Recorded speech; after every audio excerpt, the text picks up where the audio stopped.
My relationship is ending and they are threatening to call the police. How can I help myself? If you're having a fight or an argument and it suddenly becomes, well, I'm calling the police on you, the biggest thing you don't want to do is leave the house or leave wherever you are. Because if you leave it in the context or a situation where the police are arriving at a scene, an apartment or a home, and you're not there, well, they're only usually getting one side of the story. So when police officers, what generally happens in a domestic situation is police officers separate the man from the woman, and they go and they interview both people. And again, this goes back to, well, is it to your benefit to talk to the police? And again, that's just the sort of judgment call you're going to make. But if you know you've done nothing wrong, if you know that the other party who's reporting that you punched them in the face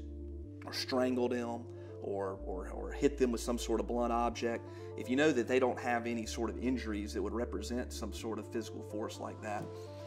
and then certainly, filling the police in on why this person may be reporting that you did something like this, what their motive to do it would be, and telling them the fact that you didn't do anything like that at all isn't necessarily going to hurt you. But if you're not there to represent to law enforcement officers that nothing's happened here, and that the person's motive to make up some outlandish story like this, then usually you only have one party being able to represent an offense or a criminal act to another person, and it's not going to help you in any way.